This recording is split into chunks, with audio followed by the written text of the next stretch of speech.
अगर आप भी सीयूईटी यूजी 2026 के थ्रू बीए एलएलबी करना चाहते हैं और अगर आपके मन में भी एक क्वेश्चन है कि बीए एलएलबी के लिए बेस्ट सब्जेक्ट कॉम्बिनेशन क्या होगा या फिर वो कौन सा डोमेन है जो हमें लेकर के चलना चाहिए ताकि 2026 में हमारे बीए एलएलबी का सपना जो है देश की टॉप सेंट्रल यूनिवर्सिटी, चाहे वो बनारस हिंदू यूनिवर्सिटी हो, इलाहाबाद यूनिवर्सिटी हो, सेंट्रल यूनिवर्सिटी ऑफ पंजाब हो, असम यूनिवर्सिटी हो, इत्यादि इत्यादि यूनिवर्सिटी से हम अपने सपने को साकार कर सकें। कंफ्यूजन सबसे ज्यादा रहती है कि क्या डोमेन लेना जरूरी है या फिर लीगल डोमेन जो है वो अब भी चल रहा है या फिर हट चुका है या उसके अतिरिक्त कोई डोमेन हम ले सकते हैं। इन सब में एक ही आंसर है और वो आंसर है एनटीए द्वारा दिया गया नोटिफिकेशन और डिफरेंट यूनिवर्सिटी द्वारा रिलीज की गई उनकी एलिजिबिलिटी क्राइटेरिया। जी हां, डिफरेंट यूनिवर्सिटी की अपनी अलग अलग एलिजिबिलिटी क्राइटेरिया है जिसके तहत वो लोग बीए एलएलबी में एडमिशन लेते हैं। बनारस हिंदू यूनिवर्सिटी अगर उसे बीए एलएलबी में एडमिशन लेना है तो वो जनरल टेस्ट और लैंग्वेज के नंबर के आधार पर लेता है। वहीं इलाहाबाद यूनिवर्सिटी कहता है कि अगर आपको हमारे यहां से बीए एलएलबी करना है तो जनरल टेस्ट, लैंग्वेज के साथ साथ आपको कोई भी एक डोमेन देना होगा। तो वो जो कोई भी एक डोमेन है, एक साइंस का स्टूडेंट कौन सा डोमेन चूज करे, एक आर्ट्स का स्टूडेंट कौन सा डोमेन चूज करे और एक कॉमर्स का स्टूडेंट कौन सा डोमेन चूज करे, ये एक बड़ा प्रश्न होता है और आज डिटेल में हम लोग इस वीडियो में देखने जा रहे हैं। ये वीडियो 4 से 5 मिनट का होने वाला है लेकिन आपके लिए बहुत ही ज्यादा इंपॉर्टेंट होने वाला है, तो इस वीडियो को कंप्लीटली लास्ट तक जरूर देखिएगा। नमस्कार, स्वागत है आपका हमारे इस ऑनलाइन लर्निंग प्लेटफॉर्म बेसिक शिक्षा पे। उम्मीद करता हूं कि आप बढ़िया होंगे और अपने बीए एलएलबी की तैयारी स्टार्ट कर दिए होंगे। नहीं किए हैं तो स्टार्ट कर दीजिए क्योंकि यही आपके पास एक बड़ा अवसर है। बात करते हैं बीए एलएलबी की टॉप सेंट्रल यूनिवर्सिटी के बारे में। अगर हम लोग बीए एलएलबी की टॉप सेंट्रल यूनिवर्सिटी के बारे में बात करें तो Assam University, Allahabad University, Banaras Hindu University, Central University of Karnataka, Kashmir, Central University of Punjab, Central University of South Bihar, doctor Hari Singh Gour Vishwavidyalaya, Guru Ghasidas Vishwavidyalaya, Hemvati Nandan Bahuguna Garhwal University, Mahatma Gandhi Antarrashtriya Hindi विश्वविद्यालय, नॉर्थ ईस्टर्न हिल यूनिवर्सिटी जिसको नेहरू हम लोग कहते हैं, राजीव गांधी यूनिवर्सिटी ऑफ अरुणाचल प्रदेश। अब इन सब यूनिवर्सिटी में बीएलएलबी होता है लेकिन सबकी एलिजिबिलिटी क्राइटेरिया क्या है। जैसे कि आसाम यूनिवर्सिटी कहता है कि हमारे यहां से अगर आपको बीएलएलबी करना है तो आप जनरल टेस्ट, लैंग्वेज और कोई 2 डोमेन आपको देना होगा। वहीं इलाहाबाद यूनिवर्सिटी कहता है कि हमारे यहां से अगर आपको बीएलएलबी करना है तो जनरल टेस्ट, लैंग्वेज और कोई एक डोमेन देना होगा और हम लोग 750 मार्क्स पे आपकी मेरिट बनाएंगे। बनारस हिंदू यूनिवर्सिटी कहता है, जिसकी लॉ फैकल्टी इंडिया की one of the top notch law faculty है, जिसको जज की फैक्ट्री भी कहा जाता है, वो कहता है कि हमारे यहां से बीएलएलबी के लिए लैंग्वेज और जीटी देना होगा। वहीं पे central University of Karnataka, Kashmir कहता है कि बस जनरल टेस्ट पे, पंजाब और साउथ बिहार कहते हैं जीटी और लैंग्वेज पे, और लैंग्वेज में भी इंग्लिश होना चाहिए।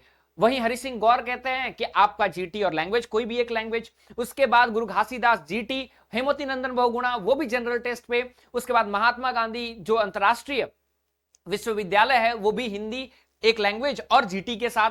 उसके साथ नेहरू और राजीव गांधी इंग्लिश और गैट नेहरू लेता है और Rajiv Gandhi university any one domain. अब आपका कौन सा डोमेन आप चूज करेंगे ताकि आपके लिए चीजें इजी हो जाएं। एक चीज तो कॉमन है कि आपको जनरल टेस्ट और लैंग्वेज लेना होगा। जैसे ही आप जनरल टेस्ट और लैंग्वेज लेंगे मैक्सिमम यूनिवर्सिटी आपके लिए कवर अप हो जाएंगी। लेकिन आपको कौन सा एक ऐसा सब्जेक्ट है जो चूज करना होगा वो सबसे इजी है, वो अब मैं बताने जा रहा हूं ताकि आप अच्छे से कम समय में ज्यादा स्कोर कर पाएं।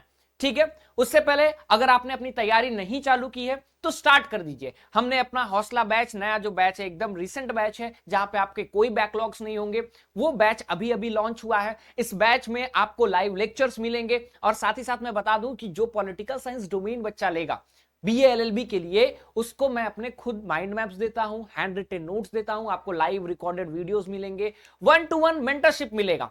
आप किसी भी एक मेंटर से, जिससे भी आपका कोऑर्डिनेशन बढ़िया बनता है, या फिर हम खुद आपको एक मेंटर अलॉट करेंगे जो आपके आगे के प्रोग्रेस को देखेगा, आपकी काउंसलिंग वगैरह सारी चीजें कराएगा। आपको कोई भी दिक्कत हो वो आपको, क्योंकि बीएलएलबी के लिए मेंटरशिप बहुत ज्यादा इंपॉर्टेंट है। बाकी आपको NTA based test, mock test वगैरह सारी चीजें प्रोवाइड की जाएंगी। अभी ऑफर चल रहा है, आपको अगर हमारे कोर्सेज से ज्वाइन होना है तो आप नीचे दिए गए नंबर पे कॉल करके बात करके हमारे काउंसलर से जो भी क्वेरी है आप बात कर सकते हैं।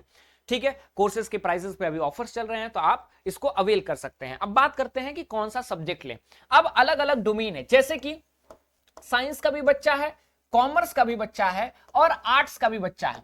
ये तीनों बच्चे जो हैं चाहेंगे कि मुझे BA-LLB करना है। आर्ट्स के बच्चों के लिए इजी है, आपका कोई भी एक इंटरेस्टेड सब्जेक्ट है वो चूज कर लीजिए। Otherwise being a political science mentor, मैं तो कहता हूं कि BA-LLB के लिए अगर कोई एक डोमेन लेना है तो तुम पॉलिटिकल साइंस डोमेन ले लो। क्यों पॉलिटिकल साइंस डोमेन ले लो?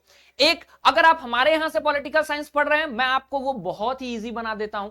ठीक है, आपको बहुत सारे mock test, practice set, hand written notes, आपको जिस्ट प्रोवाइड करके, माइंड मैप प्रोवाइड करके, PDF नोट्स क्लास के, सारी चीजें मैं प्रोवाइड करता हूं ताकि एक लंबे समय से आपको एक लंबा समय मिले, एक लंबा रेस मिले और आपके लिए चीजें आसान हो जाए। तो आपके लिए तो मैं सजेस्ट करूंगा कि अगर कोई छोटा सिलेबस है तो वो पॉलिटिकल साइंस का ही सिलेबस है। अगर साइंस का बच्चा फिजिक्स लेता है तो क्या केमिस्ट्री, बायोलॉजी, मैथ्स वगैरह लेता है, वहां स्कोर करना आपके लिए टफ है। वहीं आर्ट्स का एक सब्जेक्ट पॉलिटिकल साइंस लेता है जहां पे उसको एक बुक में 8, एक बुक में 7, टोटल 15-16 चैप्टर पढ़ने हैं उसे, और वो चैप्टर में मैं आपको बहुत सारी चीजें इजी बना दे रहा हूं। तो क्यों ना आप पॉलिटिकल साइंस ले ले डोमेन, कॉमर्स और साइंस और आर्ट्स के बच्चे, और आप अपनी तैयारी चालू करें। अब जैसे ही आप डोमेन लेते हैं, जैसे आप एक GT लेते हैं प्लस एक लैंग्वेज लेते हैं और एक डोमेन ले लेते हैं, आपका आसाम यूनिवर्सिटी छोड़ के सारी यूनिवर्सिटी आपके लिए कवर अप हो जाएंगी।